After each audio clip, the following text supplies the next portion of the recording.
So hello everyone, आज है 4 सितंबर 2023।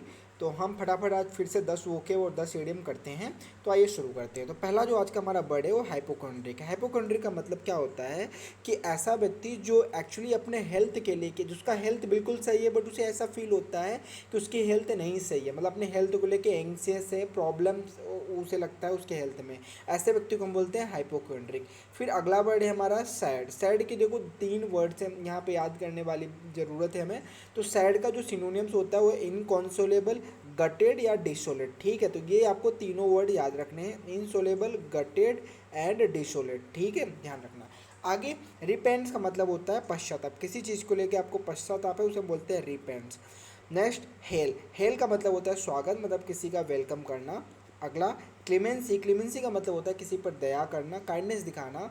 Next friends. Friends का मतलब होता है बेहोश पड़ जाना, बेहोश हो जाना। आप देखोगे ये वर्ड्स हमारे सारे के सारे डेली यूजेस वर्ड हैं। ठीक है, अगला है हमारा स्पेनोज। स्पेनोज का मतलब होता है जासूसी करना। ठीक है, तो एक्सपेनोज का मतलब होता है जासूसी करना।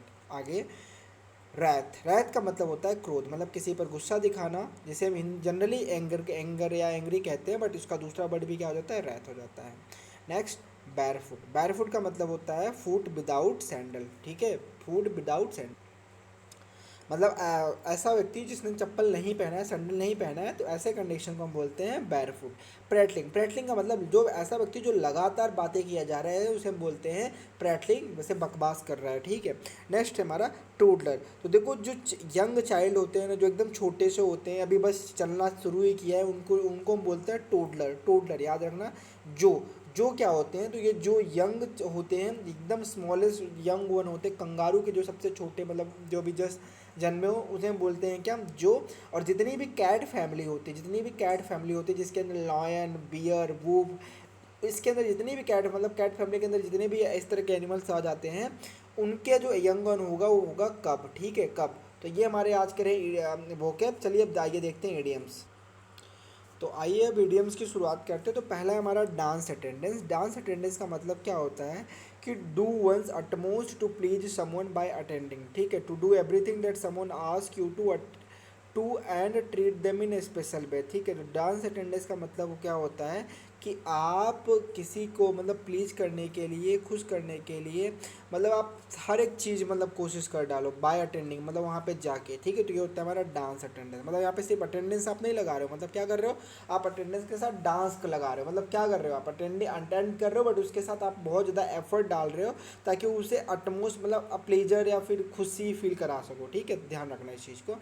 नेक्स्ट वन है get up on the wrong side of the bed. मतलब क्या होता है, हैव अ हॉरिबल डे, मतलब आप गलत साइड से उठ रहे हो, तो मतलब क्या है, हॉरिबल डे आपका रहेगा। ठीक है, मतलब आपके डे की शुरुआत ही ऐसी हुई है। Next one get into scrap. Get into scrap का मतलब होता है involve in a problem. Scrap का मतलब क्या होता है, कचड़ा।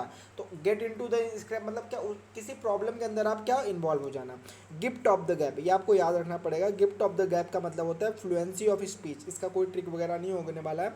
गिफ्ट ऑफ द गैप का मतलब होता है fluency of the speech. Next one होता है blow something out of all proportion. Blow something out of all proportion का मतलब होता है behave as if something that happened is much worse than it really is. कहने का मतलब क्या हुआ है कि एक्चुअली ज़्यादा प्रॉब्लम नहीं हुई आपको कुछ, बट आपका बिहेवियर ऐसा है कि भैया बहुत बड़ी लंका ढह गई है, तो इसे हम बोलते हैं blow something out of all proportion. मतलब एक्चुअल प्रॉब्लम बहुत कम है, बट आप दिखा बढ़ा चढ़ा के बहुत बड़ी प्रॉब्लम बता रहे हो। To go to dogs. Dogs का मतलब क्या ही होता है, वर्स, खराब कंडीशन। ठीक है, तो इसका मतलब क्या होता है, टू बिकम वर्स। तो डॉग्स का मतलब भी ध्यान रखना है यार, बुरा कहीं ना कहीं निगेटिव से एसोसिएट करना डॉग को।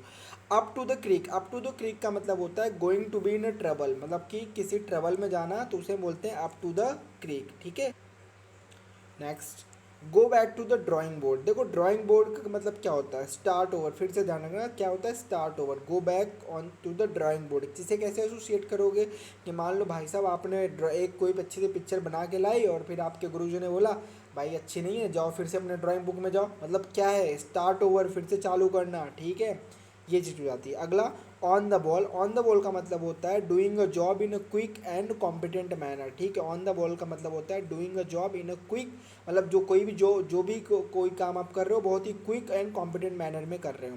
जंप द गन का मतलब क्या होता है, टू बी इन अ हरी, बहुत जल्दी में होना, उसे बोलते हैं jump the gun. Next one है टू फेस द म्यूजिक, मतलब to bear the negative consequences of wrongful action, अगर तुमने कुछ गलत किया है तो उसके जो कॉन्सिक्वेंसेस होंगे उसे फेस करने के लिए भी रेडी रहो, उसका मतलब होता है टू फेस द म्यूजिक। अगला है stir up a hornet's nest, मतलब क्या होता है, प्रोवोक ट्रबल, मतलब कि कहीं ना कहीं ट्रबल को प्रोवोक करना, एक तरह से बुलावा देना, उसे हम बोलते हैं stir up a hornet's next. Last one है आज का इडियम है taking a bull by the horn, मतलब क्या है, to deal difficult situation in a direct way, मतलब कि किसी भी डिफिकल्ट सिचुएशन को भी हम डायरेक्ट वे से हैंडल करना। That's it. तो आज के ये हमारे कुछ वर्ड्स एंड रहे हैं, तो आप इसे ध्यान से एक बार वीडियो देख लेना, एक बार दो बार देख लेना। लाइक अगर कोशिश करना 1.5x के स्पीड से देखना तो ज़्यादा बेहतर आपको लगेगा। तो मैं इसी वीडियो को ख़त्म करता हूँ, फिर से अब आप मिलते हैं 5 सितंबर 2023 को ही ऐसी तरह से एक और नए वीडियो के साथ। Thank you.